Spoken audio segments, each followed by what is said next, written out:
surveiller sous prétexte de mieux les servir. Je disais dans un article récemment, Singapour, c'est un exemple de Smart City, c'est Disneyland avec la peine de mort. J'étais à Singapour la semaine dernière. Policière. Pas au 19e siècle, il me semble. C'est la posture à tenir, c'est de dire il y a une nouvelle technologie qui arrive, son potentiel est extraordinaire, il y a des risques qui sont importants.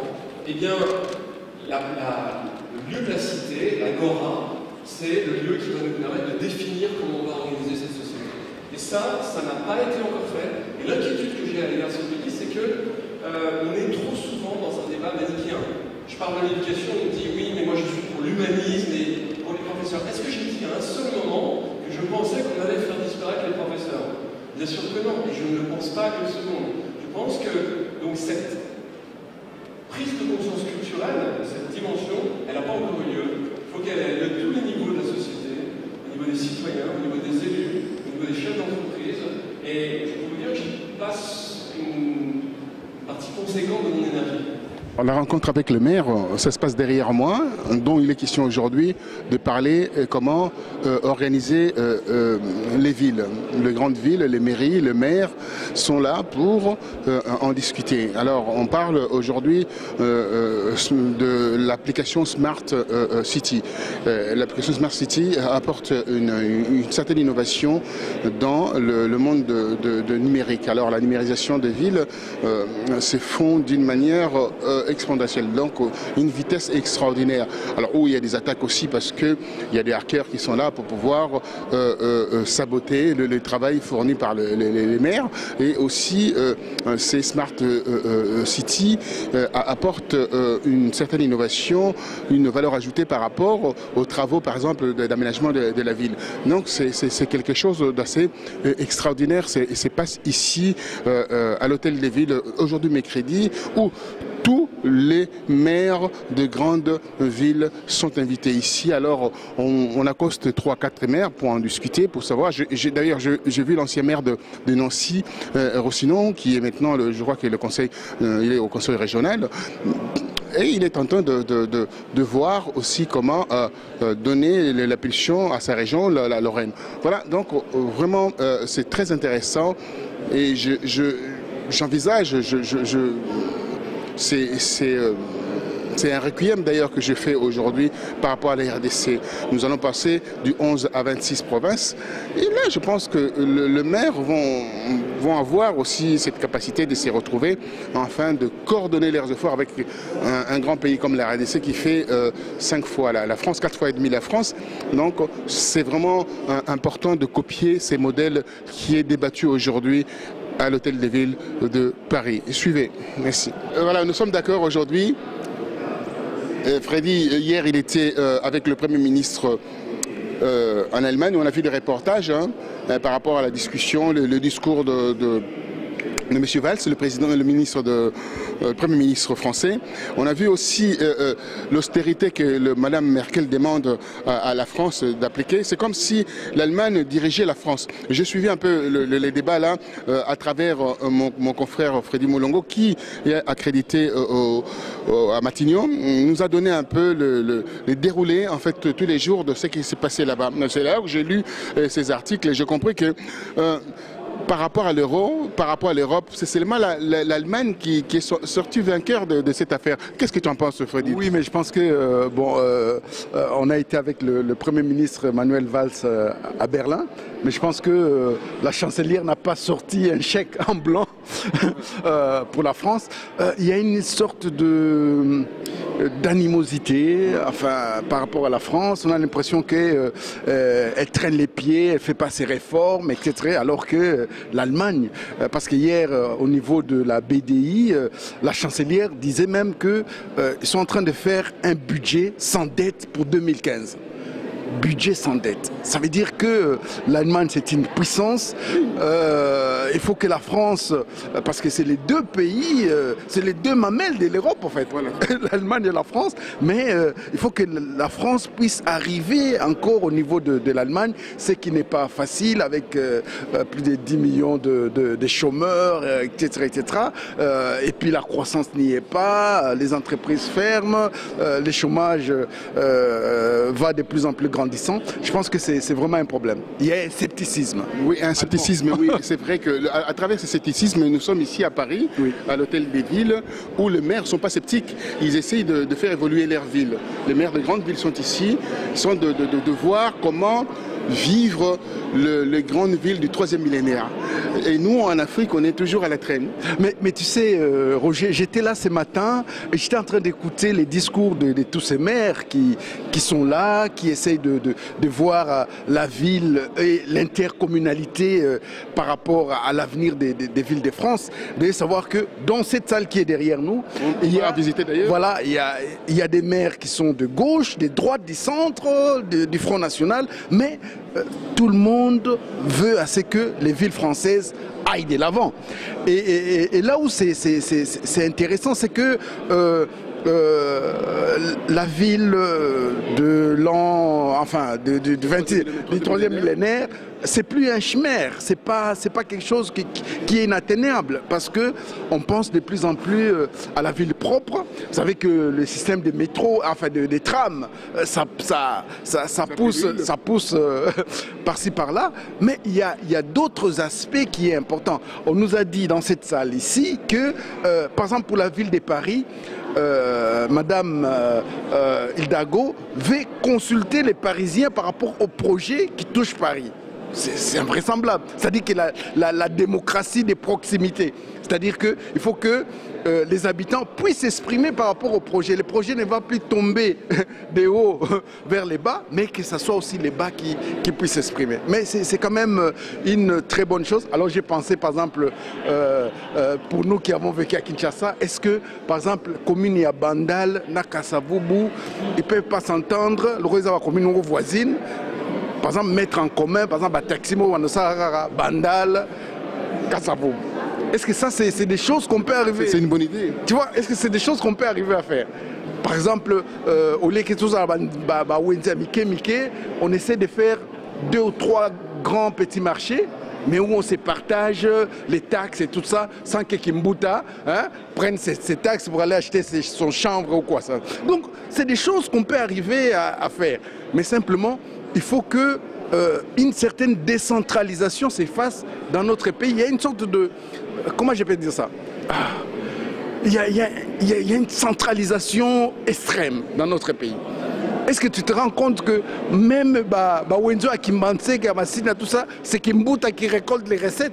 Oui, je sais. Et la commune, elle n'a rien.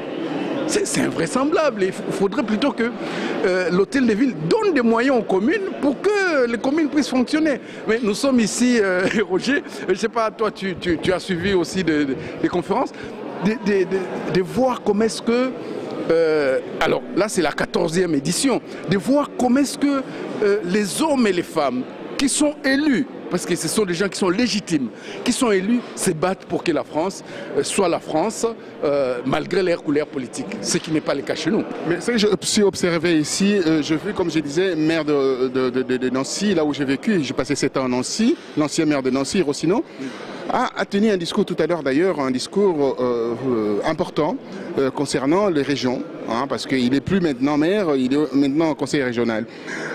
Et c'est là où on comprend qu'il est assis à côté d'un maire socialiste. Oui. Pour montrer une seule chose, que ce n'est pas les couleurs que tu as expliqué tout à l'heure qui priment, ou PPRD, ou la force est acquise au changement, ou MLC, ou autre, ils se regardent anciens de faïence. Non. Ici, on est là pour bâtir la vraie France. La France du 3e millénaire, la France où les gens, quand vont venir ici, il ne faut pas oublier, c'est le premier pays où il y a... La destination mondiale, c'est quand même la France. Voilà, on l'a vu, on a été... Toi qui es au Quai d'Orsay, tu sais très bien ces informations-là. Voilà. Donc, c'est la première destination mondiale. Ouais. Non, les gens, comme la maire de Paris, a expliqué clairement à Anne Hidalgo que nous allons travailler pour mettre en relation entre les souverains primaires et aussi les collectivités locales.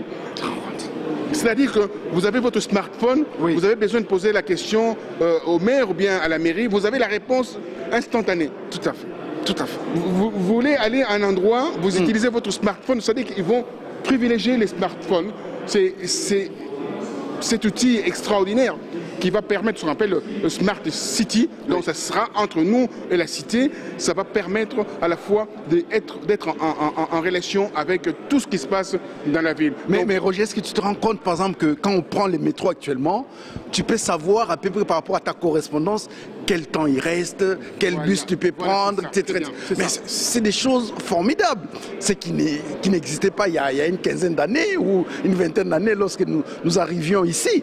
Mais on voit une certaine évolution. Et tu sais aussi qu'ils ont un projet par rapport au parc. Rien que le parc là où vont jouer les enfants. C'est-à-dire que maintenant, Paris, par exemple, veut mettre beaucoup de moyens pour que ces parcs soient modernisés, sécurisés pour les enfants, etc., etc. Mais c'est formidable. Mais voyez-vous, donc ici, ils sont en train de travailler. Ouais. Quand on est élu ici à Paris, comme est la maire de Paris, vous savez, il y a un mouchoir de poche avec Maurice, comment il s'appelle, NKL, du MP, la jeune dame qui était aussi la challengère de Anne Hidalgo. Oui, Morisco, qui a un nom un peu difficile. Oui.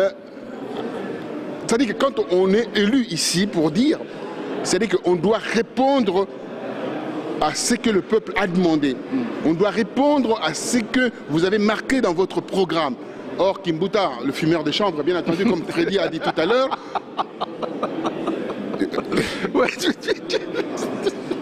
récupère ses deniers pour acheter des maisons sur la Côte d'Azur. D'abord, il en a 2. Acheter une maison en Afrique du Sud, il en a une maison. En Belgique, il en a. Donc, il est en train de faire la concurrence à Olive Blembe, un achat de maisons avec l'argent illicitement gagné. Voyez-vous. Oui, et peut-être avoir aussi 17 milliards quelque part, qui sait. Parce que les petits marchés font quand même des recettes. Mais lorsque c'est bien géré, on peut arriver vraiment à faire en sorte que la ville soit propre. Regardons par rapport même au problème d'environnement. Est-ce que c'est normal qu'on nous dise que Kinshasa c'est Paris alors qu'il y a autant de foulous par-ci par-là? C'est pas normal. Hein? L'air que nous respirons, ça doit être l'air agréable. Mais est-ce que Solo, les autorités ne sentent pas ça? Hein? Quand il y a des foules par-ci par-là, et au lieu d'incinérer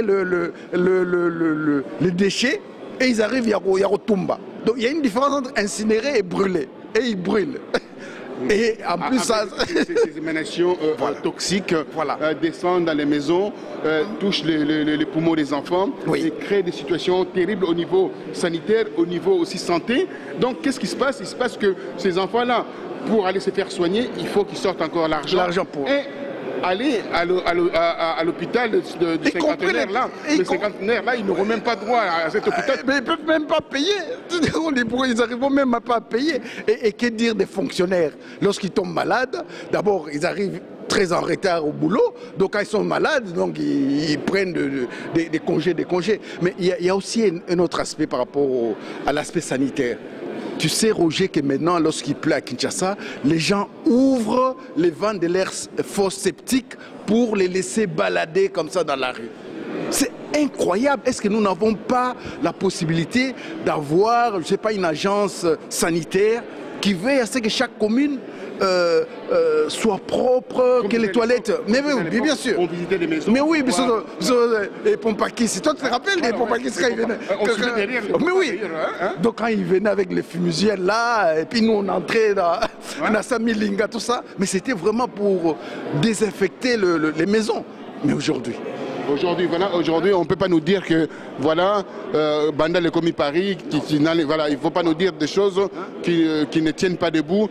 Nous allons demander pour 2016 que c'est un posteur avec sa clique qui est venu comme ça, tombé comme un cheveu dans une soupe, de déguerpir, de partir, de quitter la RDC. Un mot par rapport à la modification de la Constitution. Mais plus que ça, je suis un peu en colère, Roger.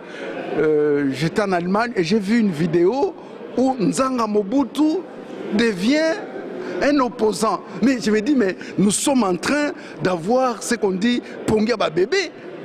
C'est incroyable. Ce garçon qui est illégitime, qui a trahi vraiment un traître. qui a donné ses voix pour que Kabila soit élu en 2006, et qui aujourd'hui, parce qu'il n'est plus ministre, je ne sais pas, d'agriculture ou machin, et il devient opposant, il commence à donner des leçons. Non, mais je crois qu'il faut qu'on arrête à jouer avec les gens. Lorsqu'on a trahi la nation, il faut qu'on sache payer par rapport à cela et qu'on ne vienne pas nous raconter. Alors la vidéo c'est balade et tout ça, on me l'envoie même des fois et moi je regarde, il n'y a pas de réaction. Mais c'est comme si les gens sont vraiment amnésiques.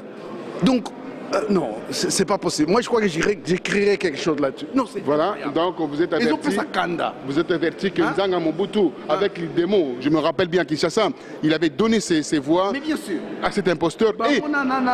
Les vieux là, Gizenga, tout ça, ils ont donné des voix pour que Kabila soit président de la République. Et aujourd'hui, ils commencent à dire non, il ne faut pas toucher à tout ça. Non, mais vraiment, ils nous prennent pour des petits cons. Alors nous devons leur montrer que nous ne sommes pas des cons et on ne peut pas accepter des choses comme ça. Et on ne peut pas accepter. Et Nzanga, d'ailleurs, il a été viré au gouvernement, on le sait, de la façon dont il a été viré quand il rentrait du Maroc chez sa mère, dans l'avion. Avant même que ça atterrisse, on l'a viré. Donc quand il est descendu de l'avion, il n'était plus ministre, il n'avait plus de garde-corps, il n'avait plus un cortège, etc. etc. Et aujourd'hui, il devient opposant après avoir travaillé aussi longtemps avec Kabila. Non, il faut qu'on soit constant. Si on est dans l'opposition, on est dans l'opposition. Il ne faut pas qu'on ait comme ça des mangéristes, des mangères à tous les râteliers. Les matins, ils sont opposants, les soirs, ils sont dans les gouvernements où ils marchandent au fait des postes. Ce n'est plus tenable. Ce n'est plus tenable et on continue notre reportage. Merci à vous. Voilà, merci. Alors, je voulais aussi vous annoncer que très rapidement, très bientôt, vous aurez 3 en 1. Et Roger est en train d'y travailler à fond. Et j'espère que nous serons très très contents d'avoir Afrique Monde, Afrique Continent, très très bientôt. Et vous serez très contents. Voilà, c'est la bonne nouvelle d'aujourd'hui. Merci à vous, et à très bientôt. Et suivez Afrique Continent. Merci.